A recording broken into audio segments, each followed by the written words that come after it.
लोकप्रिय हिंदी कहानियाँ देखने के लिए चैनल को सब्सक्राइब कर ले और बेल आइकन को भी दबा ले ताकि मैं जो भी कहानी बनाऊँ वो आसानी से आप तक पहुँच सके। बेलानगर गांव की रहने वाली मालती अपनी बहू रुक्मणी और पोते बबलू के साथ रहा करती थी। मालती का इकलौता बेटा रोहित गांव से दूर शहर में नौकरी करता था। रोहित का बेटा बबलू बहुत शैतान था, जिस कारण से सब लोग बहुत परेशान रहते थे। माँ जी, इसकी शैतानियों से तो मैं परेशान हो गई हूँ। मेरा तो बाहर निकलना ही मुश्किल हो गया है। जब भी बाहर निकलती हूँ, इसकी कोई ना कोई शिकायत मुझे मिल ही जाती है।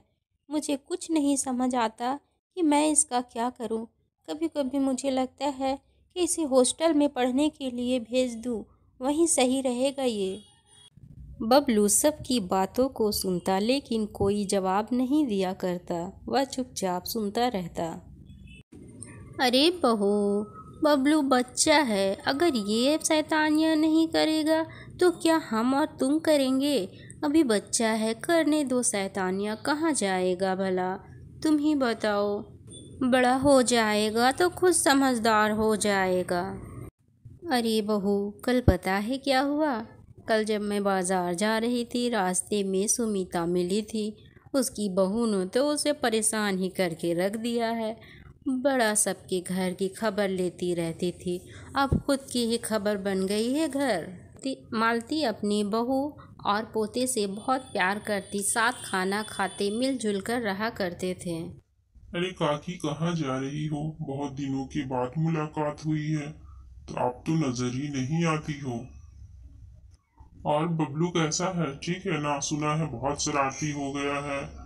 परसों तो आम के बागीचे में आम तोड़ने चला गया था, रामू काका ने दौड़ाया है उसे तो। अरे बेटा, अब बच्चे शरारत नहीं करेंगे तो इस उम्र में हम तुम करेंगे क्या? तुम अपने टाइम भूल गए हो क्या? तुम्हारी माँ तुमसे कितना परेशान रहा करती थी। आखिर बड़े हो गए तो समझदारी आ गई ना। उसी तरह बच्चा है, शरारत तो करेगा ही। और बोलो, घर में सब कैसे हैं? तुम्हारी माँ ठीक है? हाँ काकी, सो तो है। अब बच्चे शैतानियां नहीं करेंगे तो हम लोग करेंगे, बात तो सही है। और काकी, माँ भी ठीक है। कभी घर आइए, मुलाकात कीजिए, अच्छा लगेगा माँ को भी। ठीक है काकी, अब मैं चलता हूँ, मुझे खेत के काम से जाना है। मालती के पास जब भी उसके पोते की शिकायत लेकर कोई आता, मालती फटाक से उसे जवाब दे दिया करती थी। आज मालती घर का कुछ जरूरी सामान लाने के लिए अपने पोते के साथ बाजार जा रही होती है। दादी, आपको तो सब पता है, सब मेरी बुराई करते रहते हैं, सब झूठे हैं। मैं ऐसा कुछ भी नहीं करता दादी। मालती बबलू की बात सुनती रहती है और फिर कहती है, बेटा बबलू, मुझे पता है तुम कुछ भी नहीं करते, सब तुम्हें परेशान करते हैं। तुम्हारी तो अभी उम्र है मेरे बच्चे, खेलने की, खाने की, मज़े करने की। कोई कुछ कहता है उस पर ध्यान मत दिया करो, तुम अपनी मस्ती करो। दादी के लाड प्यार ने ही तो बबलू को बिगाड़ कर रखा था। दादी, आप कितनी अच्छी हैं। सब आपके जैसे क्यों नहीं हैं? सब मेरी ही बुराई करते हैं।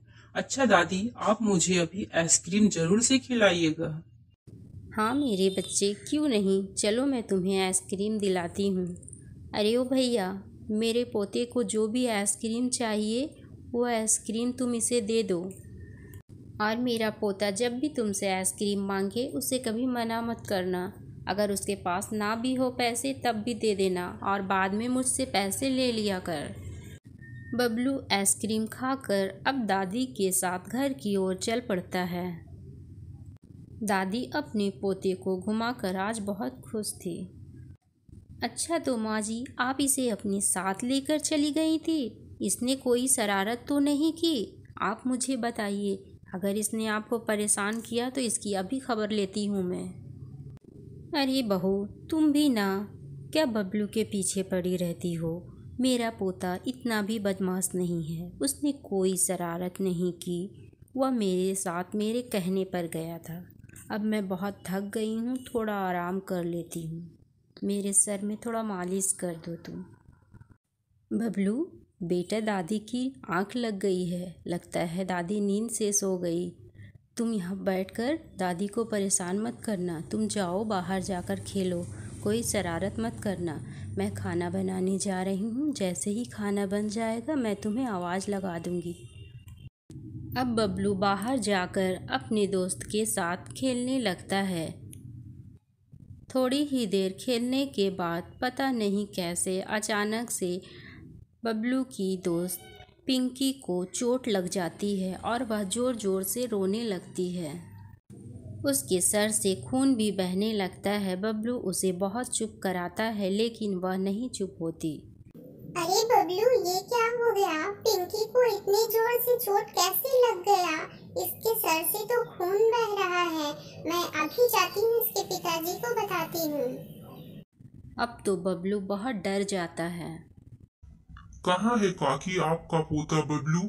आप तो बहुत तारीफ किया करती हैं, बड़ी बड़ी बातें किया करती है। बच्चे के रूप में वो तो एक शैतान है। मेरी पिंकी को मारकर उसने सर फोड़ दिया है, पूरे खून से भर गई वो तो। अभी अस्पताल से लेकर घर आया हूँ। काकी, आप कहती हैं बच्चे शरारत नहीं करेंगे तो कौन करेगा? ये कोई शरारत है भला?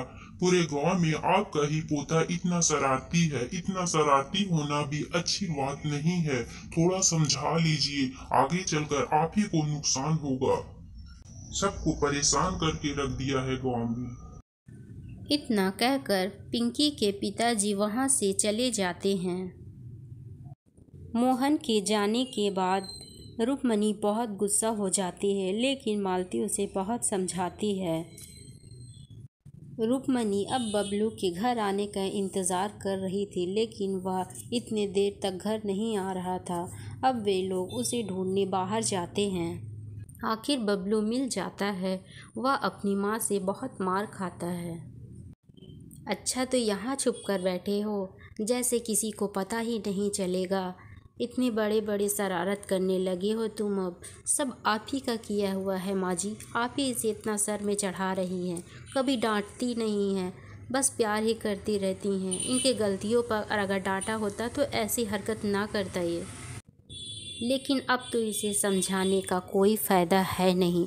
मैंने इसके पिताजी को फ़ोन कर दिया है, वो कल ही शहर से आ रहे हैं और इसका दाखिला ले जाकर हॉस्टल में करवा देंगे। फिर जाकर वहाँ शरारत करते रहना, देखते हैं कितना शरारत कर सकते हो तुम।